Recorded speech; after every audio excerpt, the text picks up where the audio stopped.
I didn't see you there. It is I, Dr. Thaddeus Rusty Venture, and this is an intro to True Blue Riffcast with Jeremy and Dave. Riffing about riff tracks and bad movies, such as The Godfather, Citizen Kane, and The Devil Wears Prada. Rusty. Yes, I'm sorry to interrupt, but those are all good movies. In fact, great movies. Well, James, did you ever hear of a little expression called eye of the beholder? Well, yes, but there's such a thing as truth, and you're not being very truthful. I disagree. What is truth? What is true blue? What is a riffcast? These are questions. They are questions. Look, why don't we just try a second take? All right. Hello, it is I, Dr. Thaddeus Rusty Venture, and this is an intro to True Blue Riffcast, riffing about bad movies, such as Back to the Future, The Treasure of the Sierra Madre, and Cannonball Run. No, I can't accept this. I mean, I'm not going to say Cannonball Run is great, but it's certainly good of its genre. And what genre is that? Film Twitter? What? Look, don't call me that, first of all. A rollicking, frolicking 70s road comedy, I guess? Fair enough, James. Fair enough. All right, well, I think that's enough intros. Perhaps we should do an outro now. What do you say? Indeed. Thank you for coming to True Blue Riffcast. Sit back, relax, enjoy the cast. Thank you, James and Dr. Venture. This is the True Blue Riffcast, the #1 Riff Tracks podcast in the world.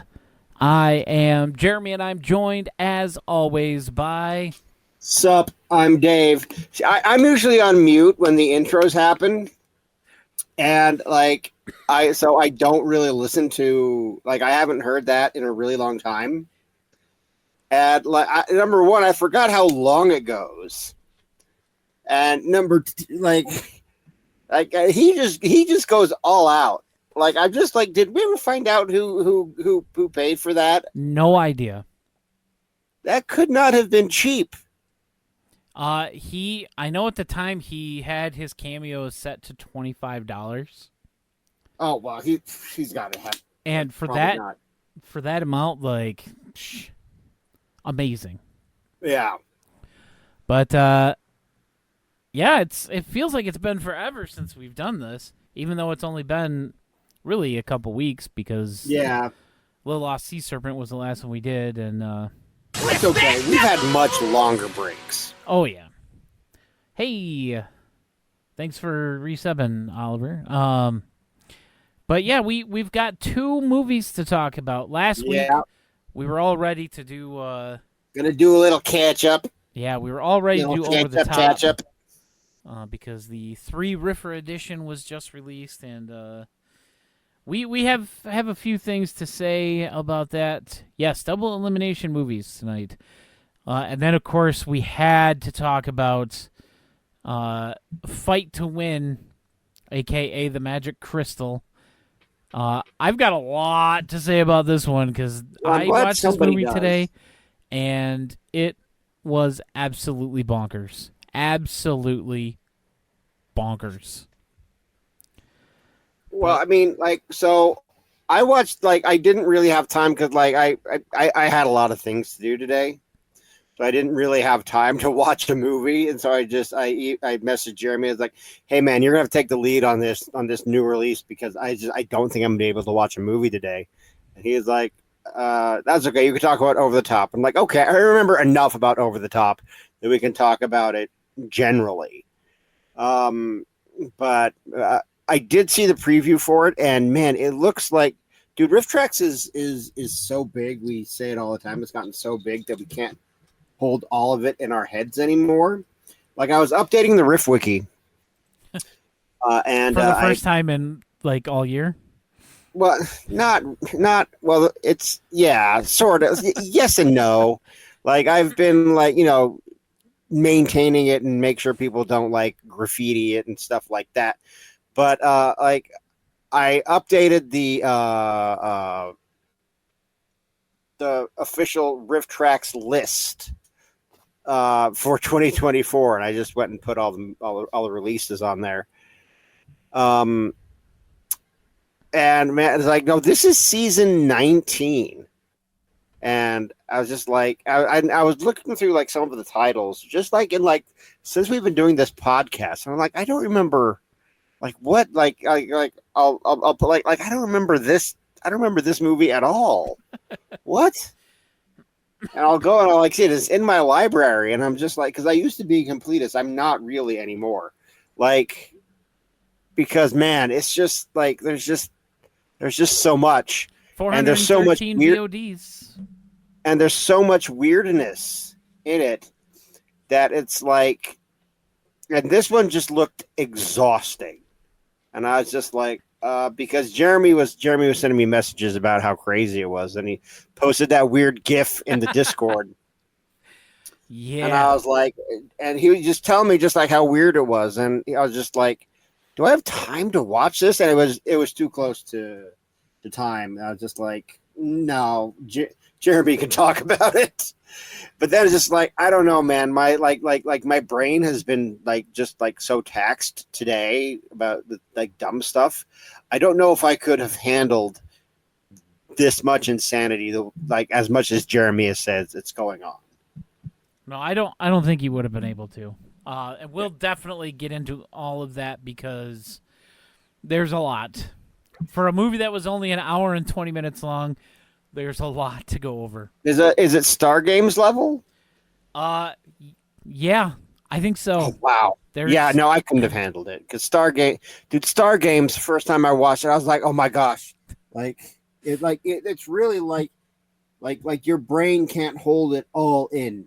You know, it's like it's like Birdemic 3 a lot. So yeah.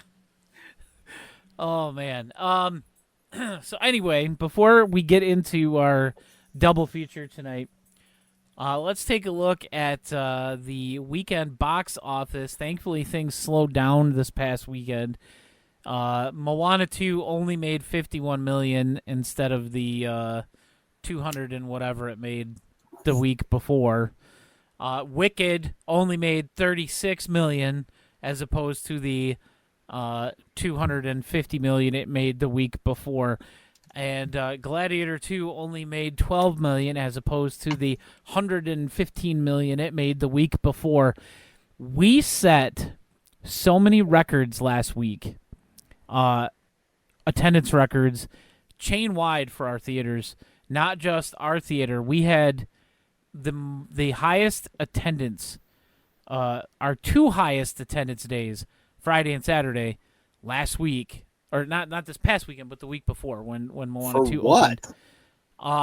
With Moana 2, Wicked, and Gladiator. But what were people coming to see? Was it just coming to see all three of those? Yeah, every single showing of Moana we had at least 150 people in it. Every screen had at least 150. Wicked was doing about 100 in every screen. Gladiator was like 70. But we had over 3,400 tickets sold on that Friday, and then that Saturday we did over 3,000. And both of those were attendance records since they reopened after COVID with the new company. Before that, I mean, you know, they were way bigger, obviously, before COVID. But since then, these have been the biggest numbers we've had. So 3.5 years of being back in business under this new company, and have you? They're expecting next weekend. This coming weekend is just Craven. Nobody cares about Craven. The following weekend, the 20th, is when the new Lion King prequel and that weird photorealistic thing, and Sonic 3 both open on the same day. And Sonic 3 is going to do gangbusters. Yeah, Sonic 3 is going to be the crazy one. I still think Mufasa is going to do money like the other Lion King, like the first photorealistic one that they did was like $1 billion. It made $1 billion at the box office. This one's not going to quite do that, but it's still going to have some draw to it just because of the names associated with it.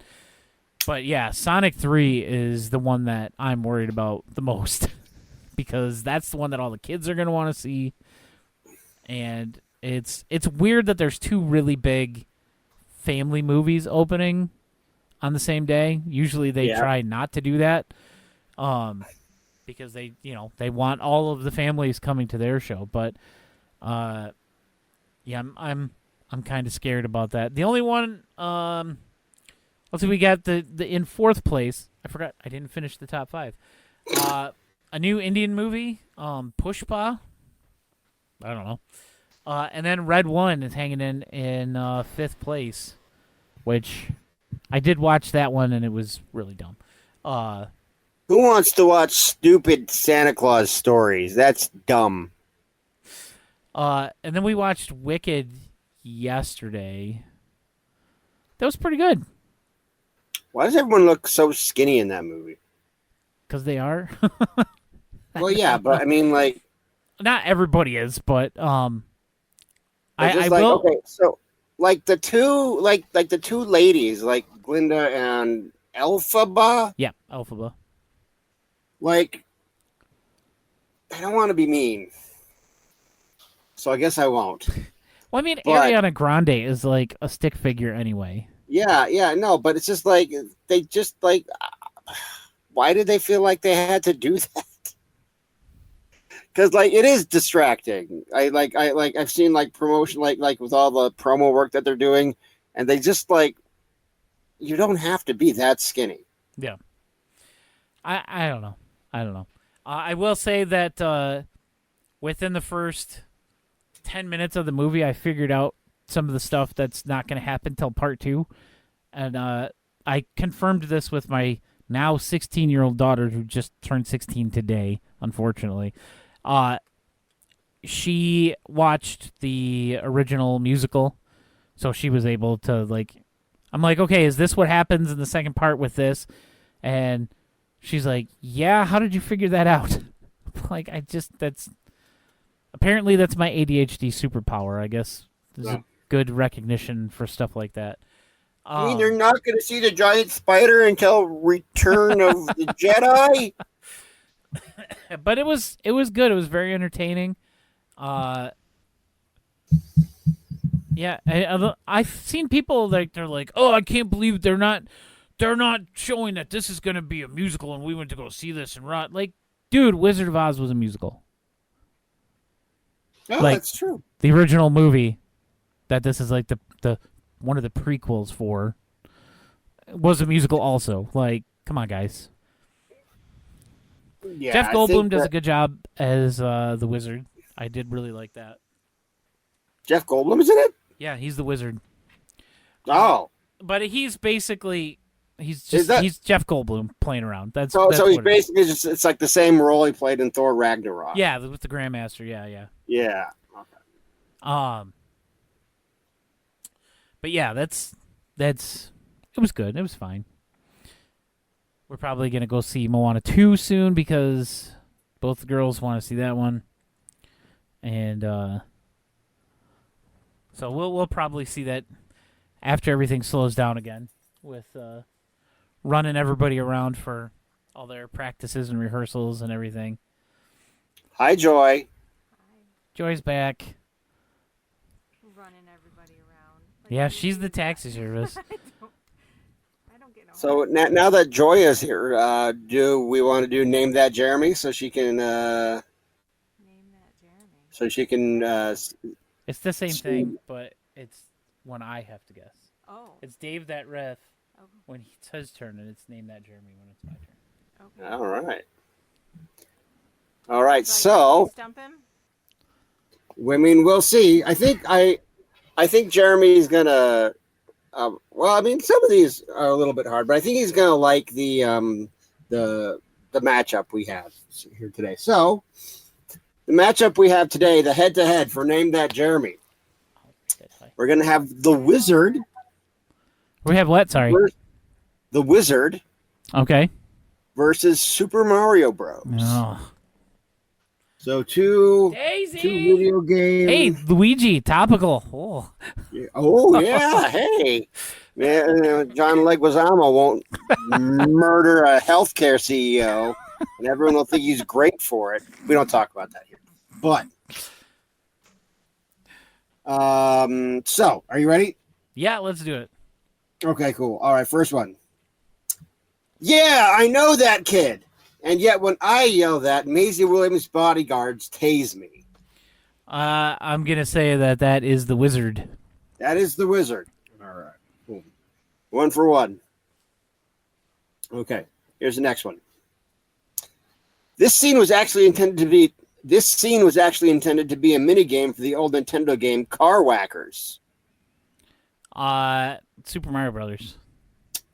That is the wizard. Oh. Switch it up on you. Okay. So you're 1 for 2. Oh, Kathy Griffin is on the prowl. Super Mario Brothers? That is Super Mario Brothers. Yeah. That is when King Koopa's wife is trying to seduce Daisy? Very strange. Luigi! Daisy! All right. Well, maybe if you guys just stumble around, you'll get lucky. It's worked for you. It's worked for you guys so far. I want to say Super Mario Brothers for that one. That is Super Mario Brothers. So that's 3 for 4? 3 for 4, yeah. All right. So what haven't we done? I'm bouncing around here because I have no plan. There's looks like my family and me running from clipboard survey people. The wizard. That is the wizard. That's correct. So you're 4 for 5, and here's the last one. Okay, let's hug when we're done waiting in fecal water, huh? Super Mario Brothers. That's Super Mario Brothers. All right, so you're 5 for 6. Good job. Yay. I did it. Fiona Shaw asked herself, is Fiona Shaw, was that Daisy?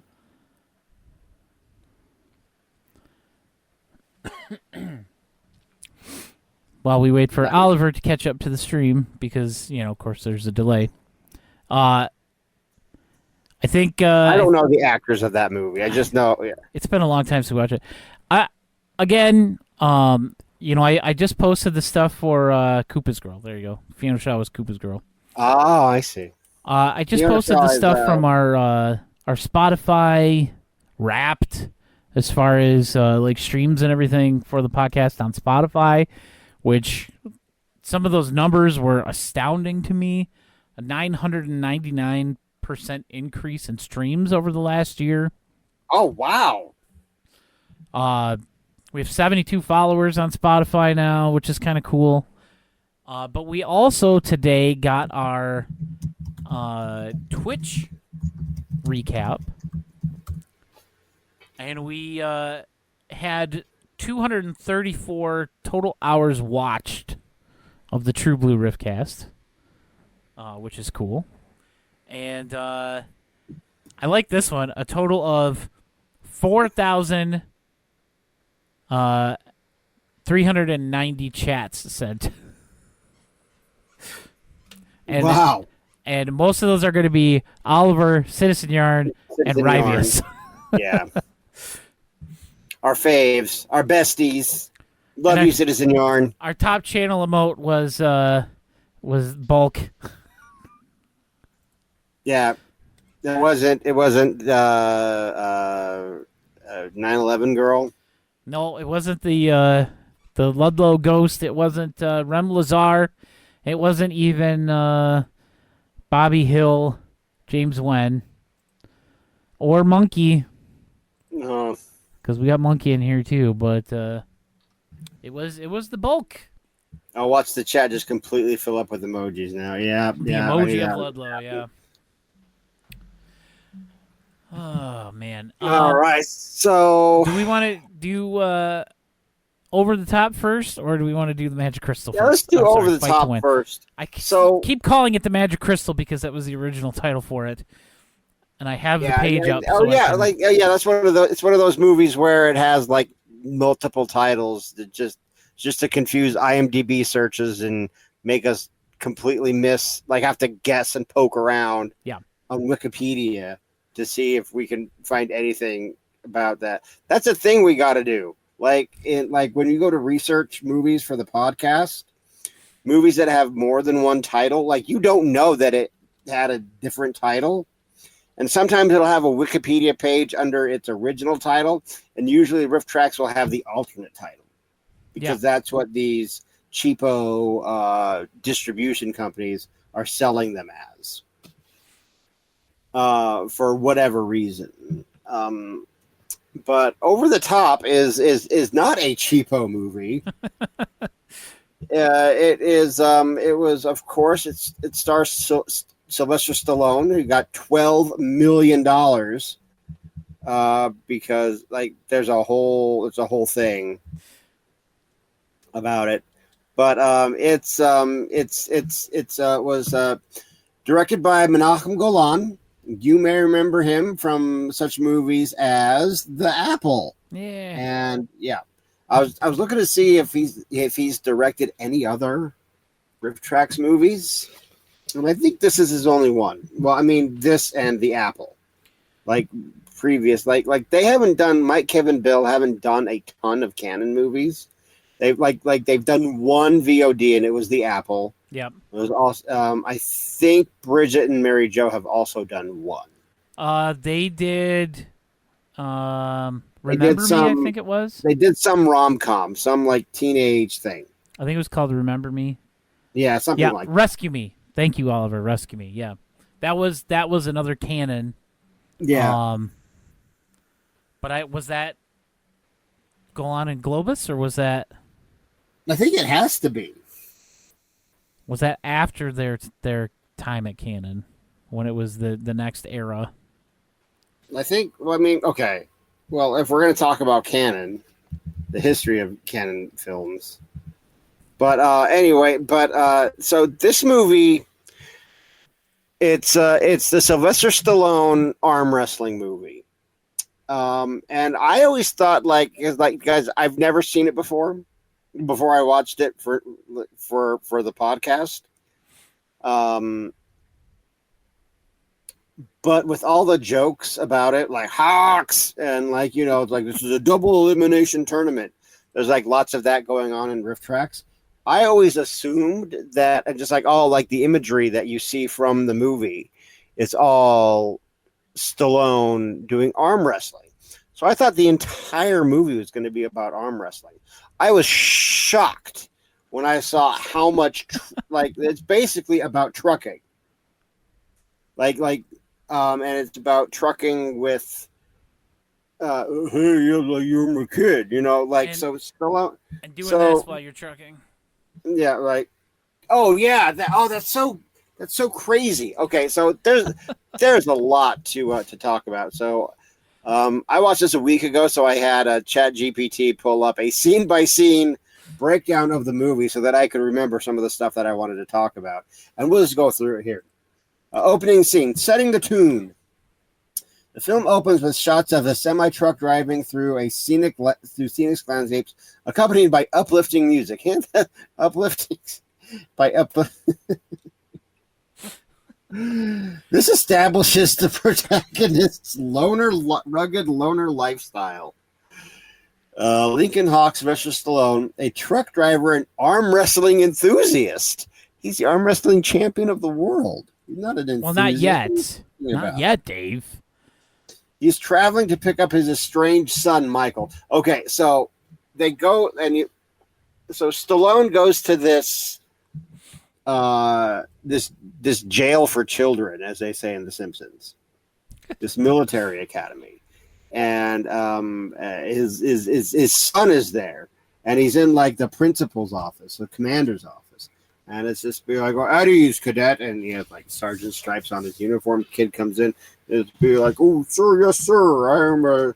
I'm a no nonsense military child. And then, commander says like, hey, this is your dad. you're gonna go with him now. And it's Stallone's like, I don't know.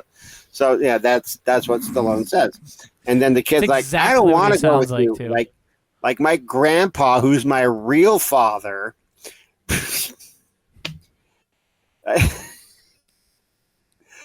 Says not to go with anybody else, and I hate you.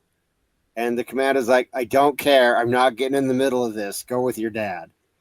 So they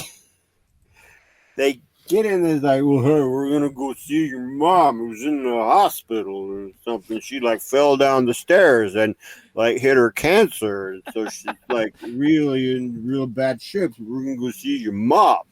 All right. So the kid tries to escape and very stupidly like runs across. Like, I don't know what that kid's plan was to run away from Stallone across like 5 freeway lanes.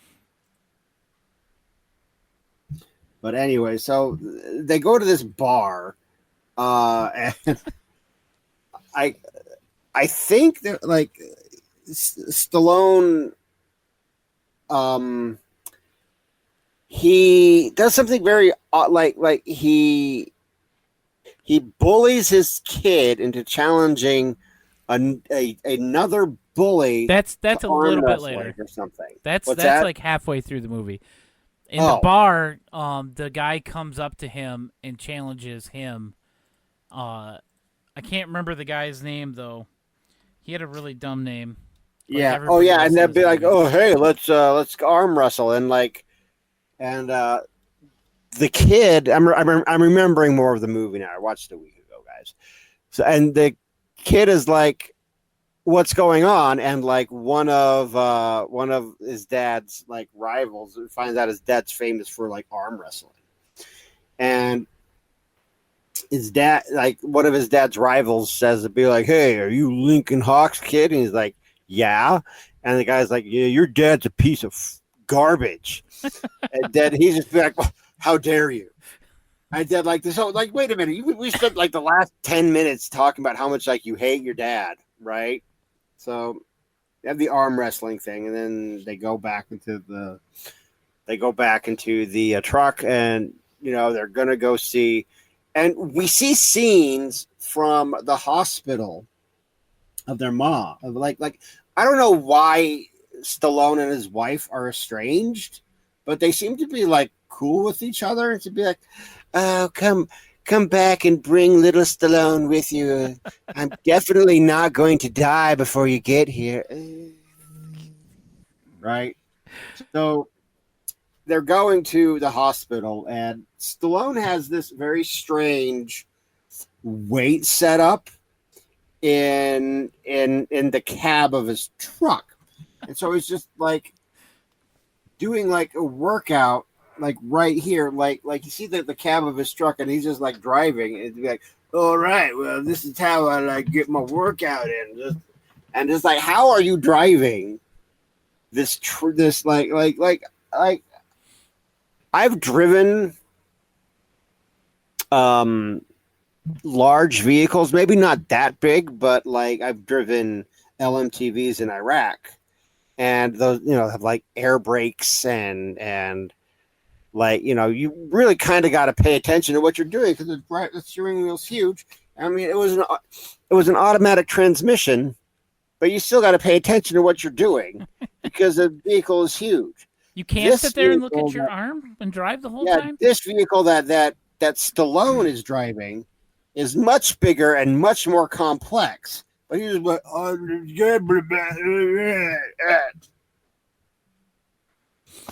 so anyway, it's very stupid. They get to the hospital, and I loved this part so much. They go to the front desk. He's like, "Hey, I'm here to see my wife." "Hey, I'm here to see my wife. I'm here to see my wife. Your name is Stallone's wife." And she's like, And then, they see the maybe doctor, you should talk to the doctor. The nurses are like, "Oh my god!" Like none of them like have any like they all act like they have no experience breaking bad news to like this never happened before. We've never had like so the nurse, like the doctor's right there, the doctor that killed her or however she died. It's not like it's Jack doctor, Kevorkian or doctor, something. it's Sylvester Stallone. And the doctor goes over slow, doesn't like pull him and his son into like a room or like let him down easy or anything like that. Like, I'm sorry, Sylvester Stallone, your wife fucking dead, right? She died this afternoon. Like, how? And like I forget how. Or we'll just pretend like she's Natalie Portman in Revenge of the Sith. She just lost the will to live. Yeah. And like, oh, I hate my puny punk kid so much. He's such a disappointment. I'm just gonna die. Bleh. And so she's dead now. And so the kid's there. And the kid is like, oh, I hate you, Dad, again. And he runs away. And, like, Stallone tries to get him. And he's Like, her I don't know dad what is the there. problem is, other than it was, like, I don't know why he's mad at Stallone for this. Because he took too long to get there by driving and stopping all these extra times. What? If we wouldn't have stopped, we would have been here in time. If we hadn't If we had wouldn't to have drive stopped, this we have truck. to stop. I know, but he Like wanted to that- like fly there so he could get there. Oh, well, he didn't know that his mom was going to die. But, so, he'd be like, no, I hate you, Dad. I hate you, Stallone. And he runs across the street. It's like, taxi, take me to my house. And the taxi's like, okay, fine. Because, like, I'm a taxi driver in L.A.? Yeah, I don't remember where they were. Yeah, no, but, like, no, I know the film was shot in Nevada, Utah, and California. So I'm going to assume, since they're rich, that they're in L.A. So an L.A. cab driver will be like, "Oh, yep, I'm just fine taking this child, this, like no questions asked, running away from his father. Like, yep, and I don't know if I'm going to get paid or not. You know, I don't know if this kid's going to leave me a bum tip.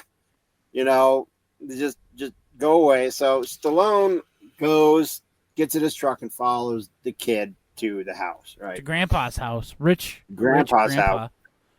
And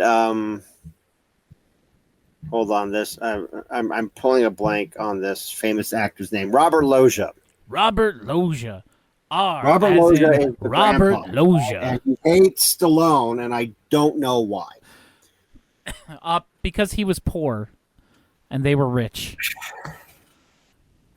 So stupid. I mean, that's basically what it boils down to.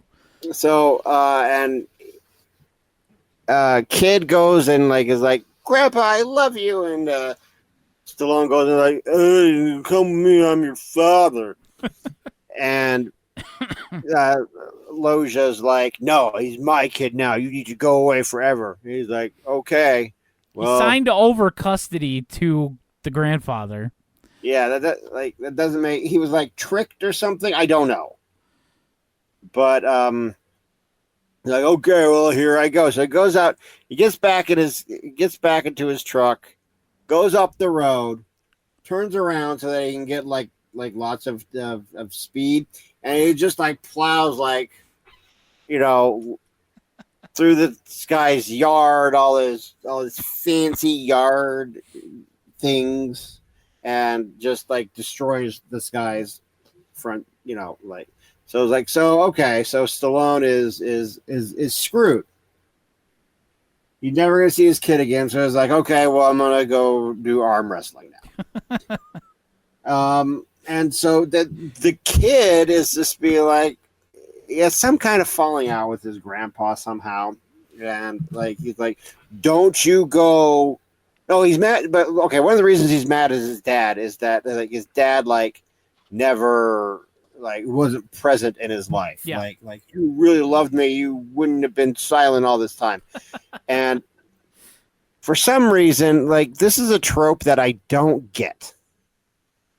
Because it's not the only movie that this kind of thing happens in. It's just like his mom was basically like it. Okay, his mom doesn't have a problem with Stallone, but it was his mom that was like didn't give any of Stallone's letters to the kid, and so he's going through it to be like, and these like, hey, hey, son, it's me, Stallone. Yeah, it stinks. It stinks. Yeah, my place stinks. Love, Dad.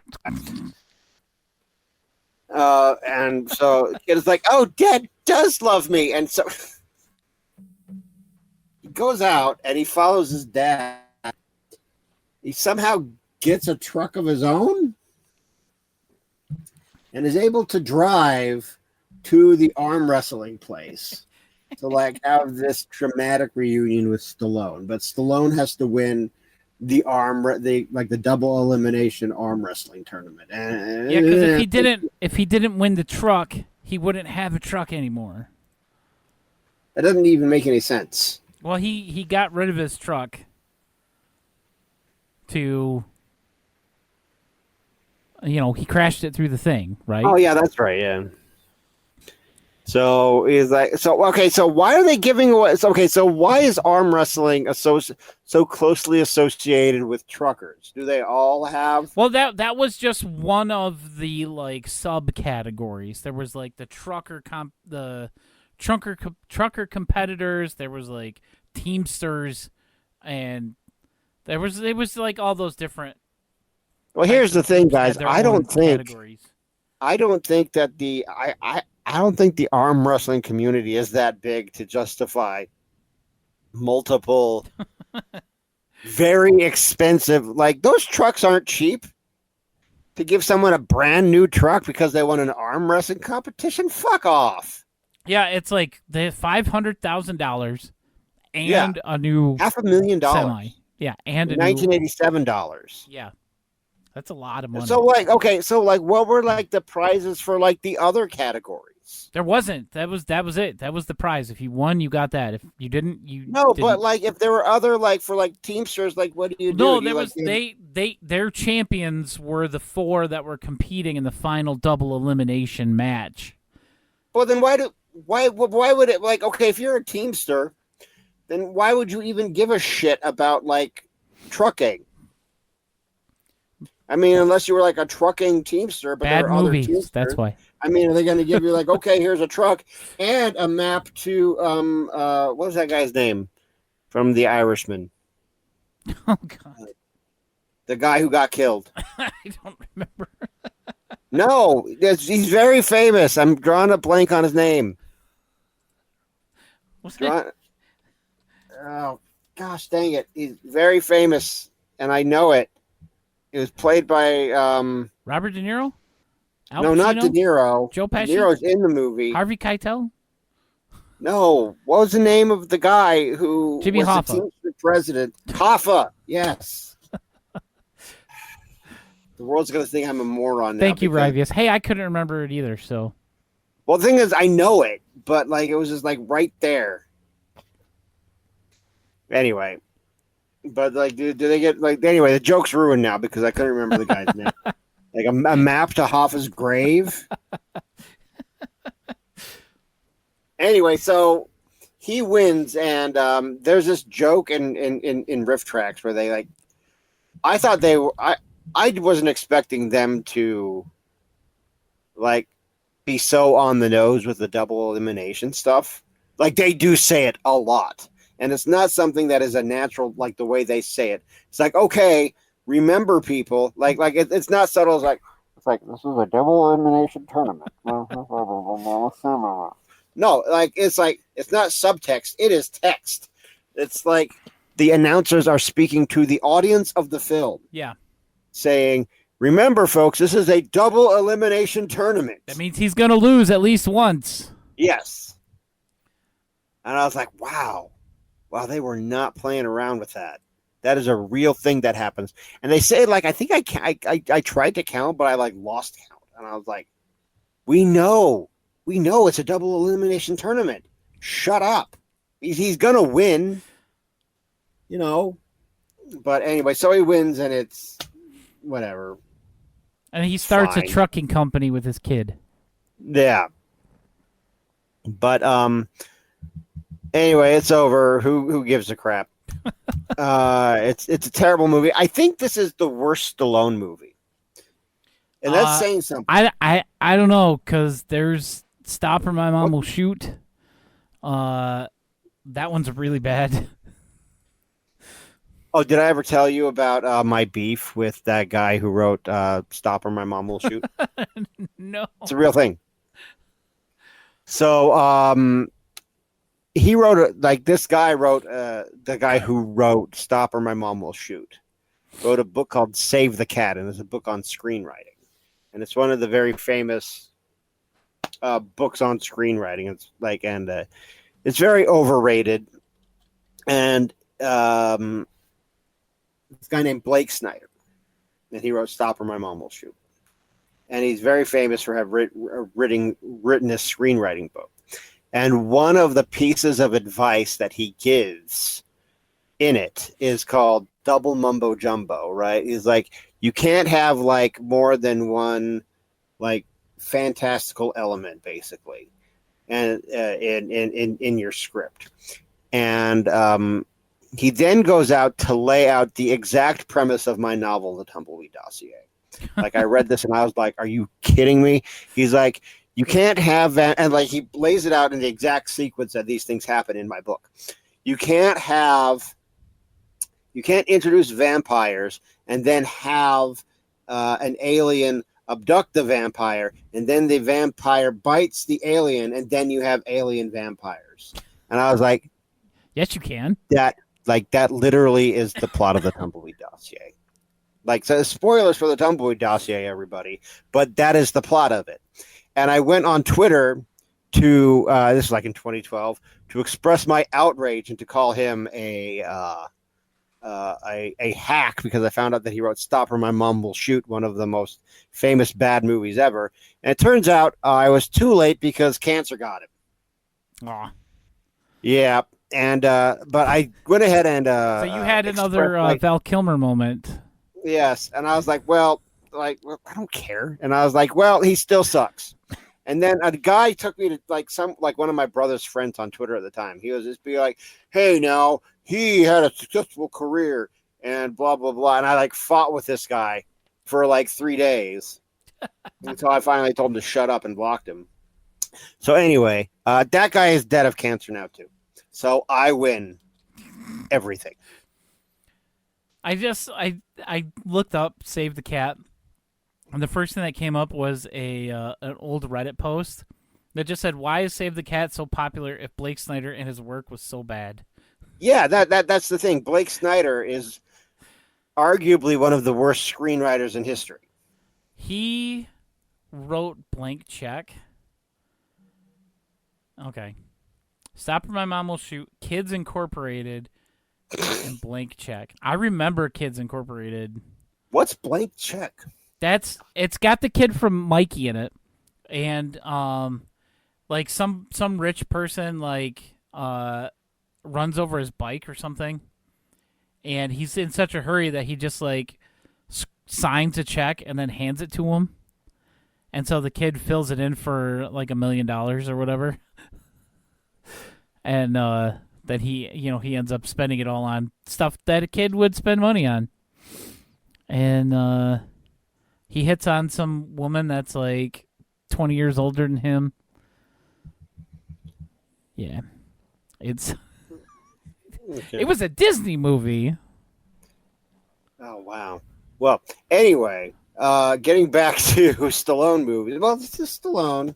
But this particular movie was instrumental in the downfall of the at least the Golan Globus era of Canon films, because they kind of they wanted to break out into big name franchises and stuff. And according to this documentary called I can't remember what the name of the documentary is right now, but it's a documentary about Menachem Golan and Canon Films, and they said that the movies It was Over the Top, Electric which was Boogaloo. I remember Yeah. watching it when it came out. Yeah. Oh, Electric Boogaloo. That's right. These movies, Over the Top, which was a Stallone vehicle, they paid him $12 million. Superman 4 and Masters of the Universe. Is that these three movies broke from their just produce crap, barely make a profit and move on. These three just like broke the backs of the studio, and they eventually just had to like either like sell it or something. But this movie was so bad that like I think it was like Stallone's first Golden Raspberry Award. I think, But it was so bad that it was a significant contribution to the downfall of the vaunted legacy of Canon Films under Menachem Golan. Yeah, it was really bad. Yeah. It was really bad. Speaking of really bad, yeah, Superman 4 was brutal. They also did Death Wish 3 and 4. And Death Wish 4 is another big Wait a minute. Is this Citizen? This is Boffo News. Brian Bonsall, who is that? Is that tell me that's not the kid in Over the Top. Hang on. What?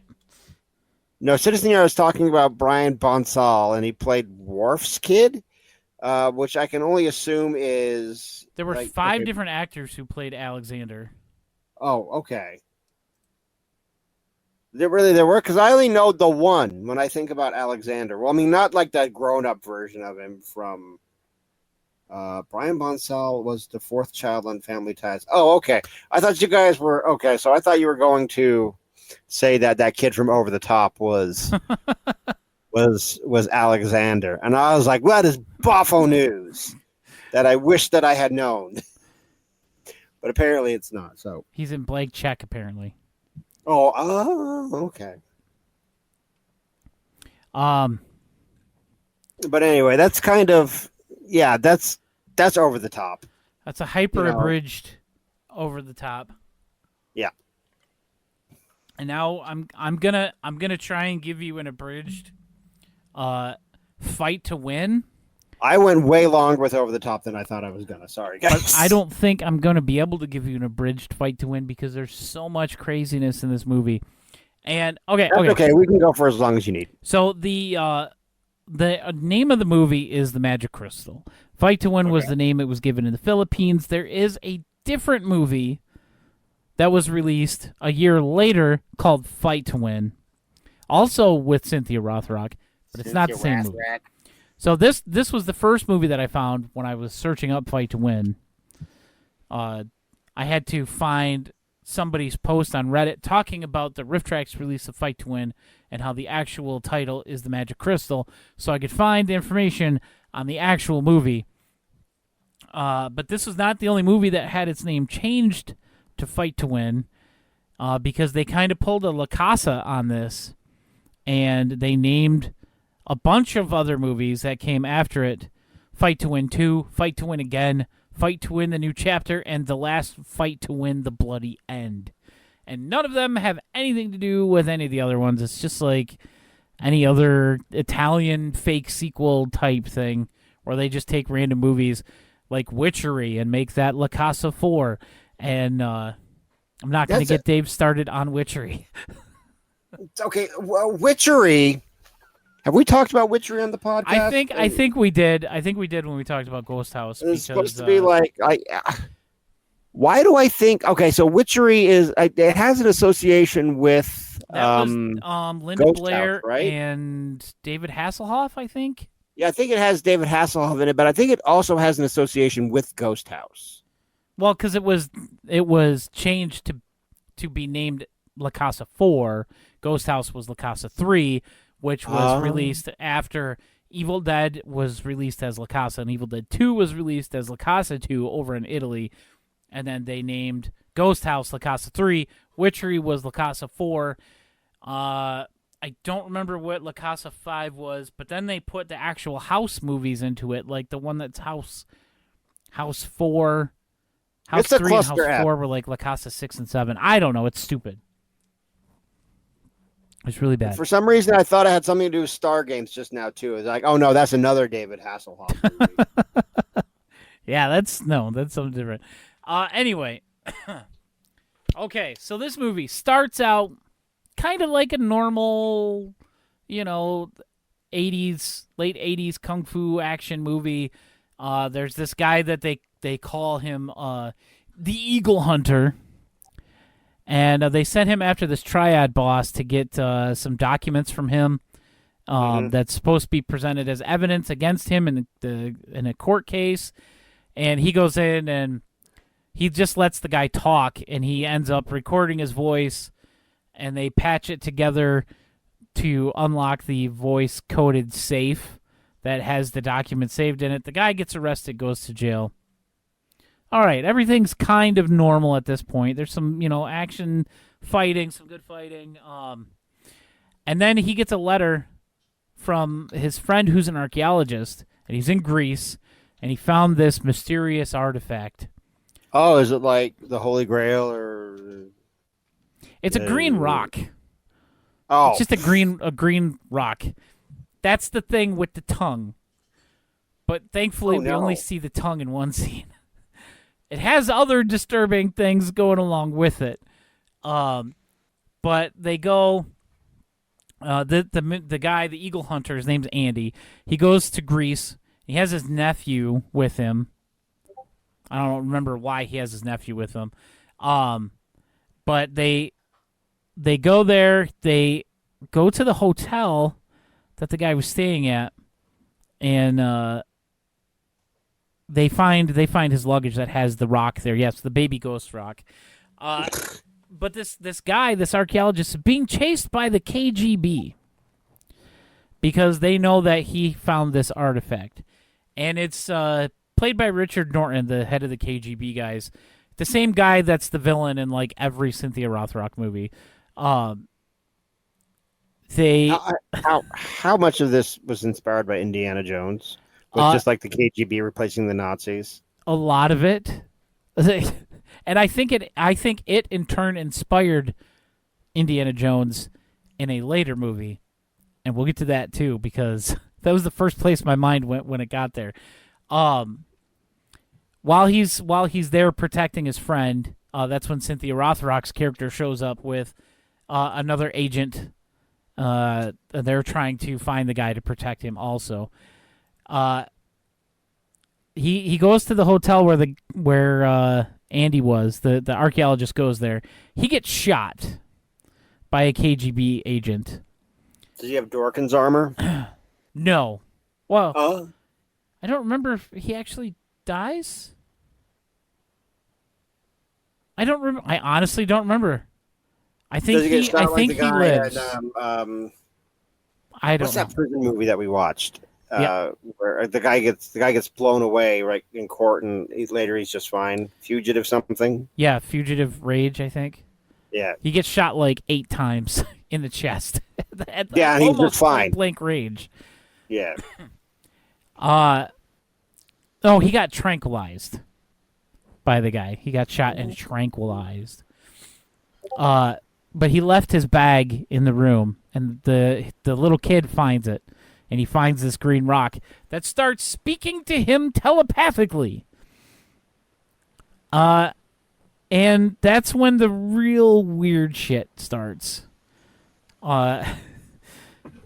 So it also has like this thing that it calls a finger. It comes out of the top of its head.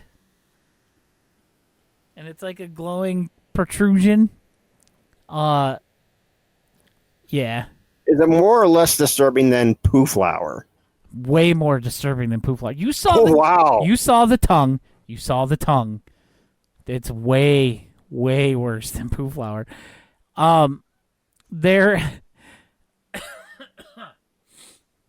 They go to like the archaeologist's younger sister.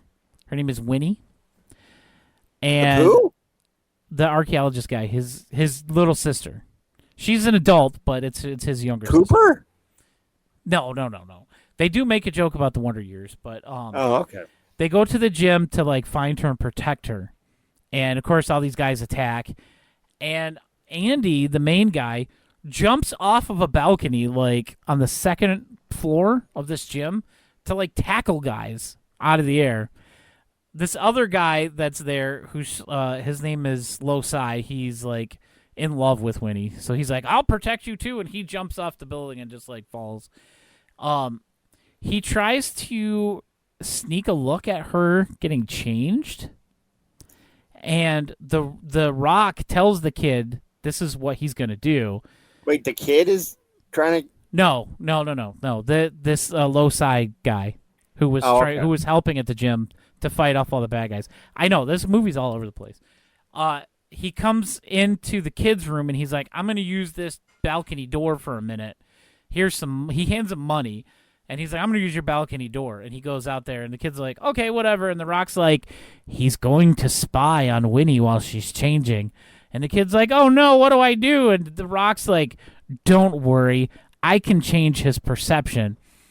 He makes the guy hallucinate that the girl pulls part of her face off.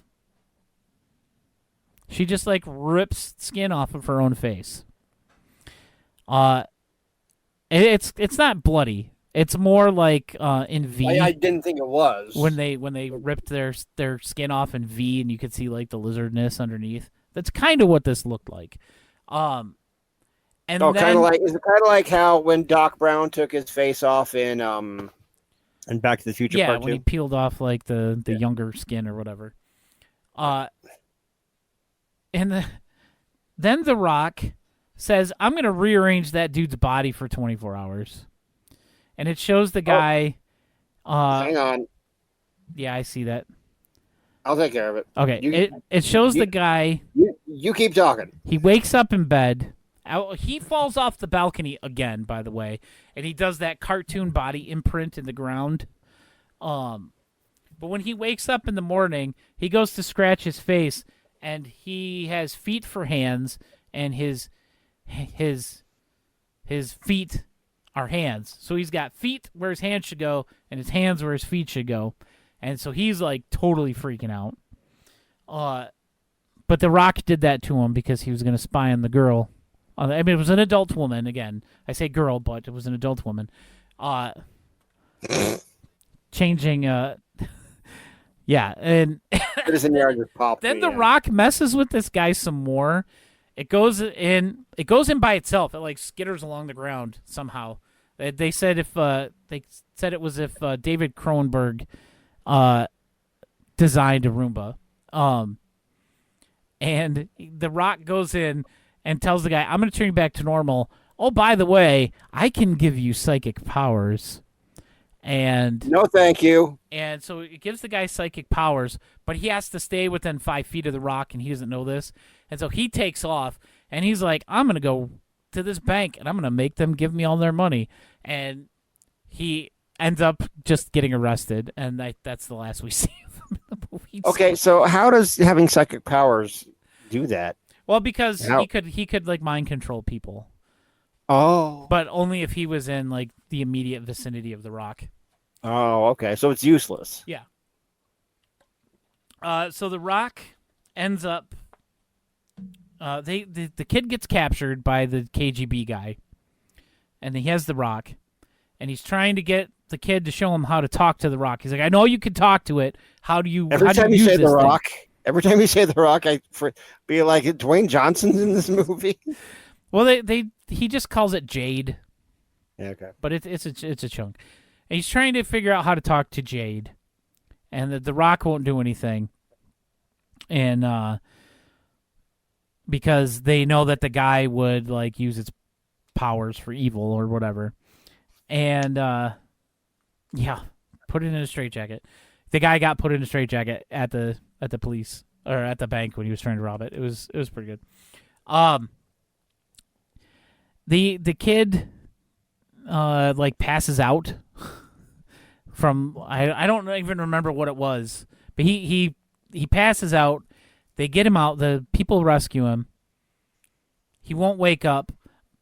Jade is like, I'm going to use this kid's body and I'm going to get the hell out of here. And it basically possesses the kid and goes to the airport and flies to Greece.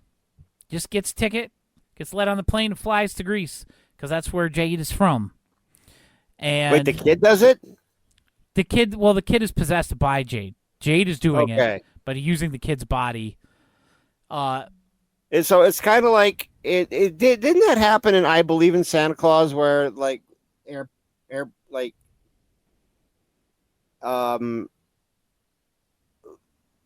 airlines will just like allow kids to travel unaccompanied? Yeah, that was I Believe in Santa Claus. But he ends up going to the Parthenon, and everybody gets in. There's a whole like temple underneath it. The kid shows up, and Jade, who's still using the kid's body at this point, is like, "Oh, Lady Athena, Goddess Athena, I'm back. Let's go home now." And Athena, I will go. they get all the way in this temple, which has all these dumb traps and everything, like, oh, you can only step on the rocks that the light is shining on through this hole it's in the 100% ceiling. Indiana Jones. And, yeah, so they finally get to the inner chamber of this temple, and there's an alien there. And I'm like, oh, my God, it's the Crystal Skull. Like, they're going full-on aliens here. And the alien, who has, like, this old, snooty British guy's voice, in a recording, because the alien is like dead at this point, was like, oh, when I landed here, I took on the form of a female human body and called myself Venus. So this is the origin supposedly of the goddess Venus. This alien. They have a big fight with the KGB guy. Actually, all the fighting in this is really well done. It's kind of like in the Line of Duty 2, Super Cops, where that's like the most amazing movie either of us has ever seen. Yeah, as far as like stunts go. Yeah, it's like really good. There's really good fighting in this movie, which is why it's so weird, because it cuts between all this weird shit with this magical space rock that is part computer and part servant for the Venus alien, and who is all like shriveled up and like dried up, like E.T. Remember when E.T. dies and he gets all like white and ashy and shriveled? Yeah, it's like that, but worse. What was the name of that movie? Was it You're the Hunter of the Future or whatever? Where he goes in and he finds like all the robots and everything. An alien spaceship or something. Is it like that? Yeah, kind of like that. At least that's the closest thing I can compare it to. So the Jade tells the kid, "Put me in my little console in the Matrix." They called it the Matrix, and they make a great joke. The Matrix have giant lips.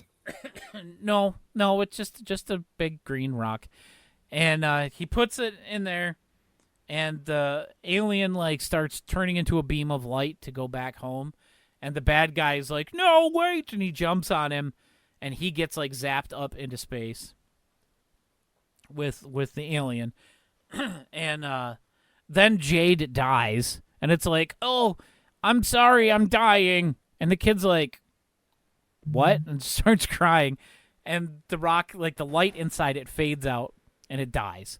He picks it back up out of the thing, the bottom opens up and a little tiny one falls out, and so the rock had a baby? Yes. So now he still has a talking rock companion that's green and glowing. A talking rock? Yes, a talking rock.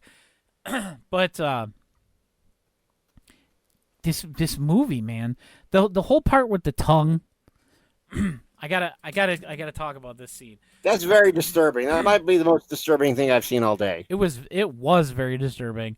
The kid's sitting there eating like yogurt or something, And he's like, "Oh, this is so delicious. It's a shame that you can't Yogurt? try it." Delicious. And he has it on a spoon. It might have been ice cream. It was something. Some dairy product. And he like holds the spoon out towards Jade, and all of a sudden his mouth just opens and like chomps and like eats the spoon part of the spoon, and then the tongue sticks out and it's like licking its lips. And it's got the stuff all over the tongue that it just ate. I don't know who thought that was a good idea. But I skipped over a lot of stuff, guys, because there's some really good stuff in this movie. And that I know I spoiled the whole like gross tongue thing, but that's a gross thing. There's some other things in this movie that are really funny. I was talking to Dave earlier when I was watching it, and I told him that my whole top movies, top riffs, have been thrown in disarray at this point. Not the number one, and probably not 2 and 3. This one might be up there. I have to watch it again, honestly, but I got to rewatch some of these other ones. But there's at least 7 riffs that could be in the top 5 at the end of the year. I know what very my top easily. 3 are. And this movie just complicated that list. Overall, I know my number 1. My 2 and 3 are probably going to stay the same. But there's been a lot of like strong riffs this year. And, I mean, we had Spy High, which was one that I forgot about in my list. Yeah, we were until talking Dave about mentioned that because I was saying that's probably in my top 5. There's Amazing Bulk. There's Grim Tracks, The Little Mermaid, Creating Rem Lazar, of course. And for me, Little Lost Sea Serpent might be in the top 5. This movie is probably in the top 5, but I don't know where that would leave Everything Spy else, High and Bulk, and I have a couple weeks still to think about it. Hopefully nothing else comes out that throws my list. Oh, hopefully. Yeah, hopefully we don't get awesome riffs in the net before. They like to drop surprises on us right at the very end of the year. Dancing It's On, Attack of the Super Monsters. They like to do this right at the very end. And I don't know if we'll get another full like movie from Bridget and Mary Joe. I know they did a couple years ago, Beyond Christmas or whatever it was. But I'm sure we'll at least get another short or 2 from them, because they always like to drop like an ass ton of Christmas-related shorts on us this time of year. We've already gotten 2. I think. We got Sherlock and the Christmas pudding, and the other one, that weird Russian animated thing about Santa Claus and the kid. That's really super weird. The kid trying to take a tree to Antarctica to the science base there for his dad, so he has a tree for Christmas. That one's wild. If you haven't watched that one, the other thing about the Russian one is the animation was really good. Like, it was really good. Very smooth, fluid animation. Like, it was like Disney level. It looked really good. I was very surprised. But it's messed up too. Yes, I agree. So anyway, if you want to watch something that's really going to make you yell at your screen a couple times, like, what the hell is going on? Here's the thing. I'm not really sure I want to do that. Like, I'm at a point with riff tracks. It's already hard enough to keep all the insane stuff that they've done over the last 20 years in my head. This one definitely falls under insane stuff. And now you're telling me that there's like Star Games level insanity in this. Oh yeah, or like Dangerous Men level insanity. It's crazy. Like, I don't know how much more of that I can take. And like still remember everything. I'm gonna do it, but like Like how much longer can I do this? And I know we've mentioned this movie before on here, Dear Santa or Secret Santa, whatever title it gets, the Fred Olen Ray movie about the guy, Fred Olen Ray Christmas movie. where they filmed. Well, that might upend your top. Well, I don't know if it would. If we do get that, upend your top one, that would upend your top 3. I know that. Yeah, that would end up there. But apparently, it's made its way to Tubi. Never released in the United States before, even though it was made here. But now it's available to watch on Tubi.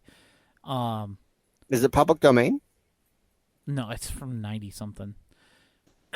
But I would recommend watching it if you haven't. It's crazy that an elf with Jedi lightning powers and filmed partially guerrilla style at one of the old Santa's Village of Madness parks. It's I really hope they rip it. We've got a lot of Fred Olen Ray movies, so there's a strong chance that we might actually get this one. But I think that would be the only thing. Terrified for the day when they drop Dinosaur Island on us. Oh God, I really hope not. I really hope not. That's the only thing that I am aware of that exists. I mean, I know there's way more than I know exists out there, but that's the only other thing that could be released from them that I'm aware of that could possibly complicate my list even more. Otherwise, I think we'll be fine. Yeah. But I definitely recommend this. This is it's an outstanding riff, and the movie is perfect material. Bonkers, yeah. But that's it for today, guys. Yeah, hey. I did Awesome. pretty good. 25 minutes to go over that whole mess. Even though I skipped a lot. Oh, man. But yeah, I know Oliver checked it out. Definitely give this one a shot, guys. It's well worth your time. But that's going to be it for today. If you enjoy the podcast and want to support us, the best way to do so is to follow us on Twitch, where we do this live every Tuesday night. Well, we're live on Tuesday nights. Whenever we do the show, it's on Tuesday nights at 10 o'clock. We always post about it ahead of time, either in the Discord, on Blue Sky. We have a new account on Blue Sky, which is just at trueblueriffcast.com. At least one of us is there. I have an account, but I don't use it. I don't hang out there. You can find me on Blue Sky at pbandawesome.com. You can follow the podcast on X or Twitter, or whatever you want to call it. It's still there, at TB Riffcast. And you can find me everywhere else at PB and Awesome. You can find me on Blue Sky and follow me if you want. I think I'm the only Dave Chadwick there. Probably. So just search Dave Chadwick. I'll come right up. Probably associated with a lot of different Riff Tracks accounts. You can follow me on X, formerly known as Twatter, at D Chadwick Author. And yeah, buy all my stuff on Amazon and Audible. All right, guys. We'll see you next time right here on the True Blue Riffcast. Rock, say die.